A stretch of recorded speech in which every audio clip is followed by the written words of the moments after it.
mar kale iyo kulanti ismaqal wanaagsan saaxiibayaal ciid mubaarak ciid wanaagsan asbuuc ugu dambeeyay waxaa soo kay dambeysay iyadoo bishii Ramadaan gabagabada ee asbuuc ugu dambeeyay lagu sii jiray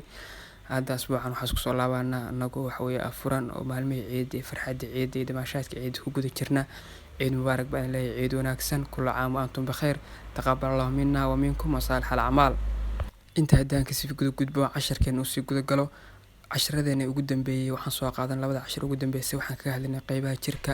macnaha ama xubnaha jirka magacyada afgariga wax lagu yiraahdo marka maanta waxaan qaadanaa qaybtii ugu dambeysay marka saaxiibayaal aan wada socono meretu somatos body parts qaybaha jirka casharada hore waxaan ku soo aragnay xubnaha jirka qaar ka sare hadda waxaan qaadanaa maanta qaar ka dambe khayri hand gacan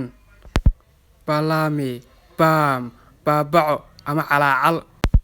dakhtila fingers faro body foot cagta miros thigh bowdada waa meesha lowga ka sarreysa saaxiibayaal goonato kilney lowga ama jilibka waa meesha ay lugtu ka laabato asawir kaga jeedaan ninka gacanta ku hayo gaba calf kubka waa meesha u jeedaan sawirka qofku gacanta ku hayo astragalus ankle anqawga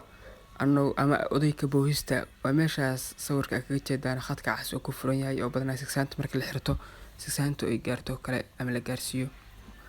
marka anagu waxaan raacnaa odayka boohis waa meel maaragtay xoogaa iska xanuun badan hadii wax ka gaaraan oo kale isla markii dhulka waxa weeye aad fariisanaysid marka saaxiibayaal maanta casharkan intaas ku ogyahay waan waxa Yuusuf waxaan idin leeyahay mar guusha ka raja dhignina subscribe iyo like nagu saacida aad baa mahadsantiin waxaan kaga tagay salaamka assalaamu calaykum waraxmatullaahi tacaala wa barakaatuh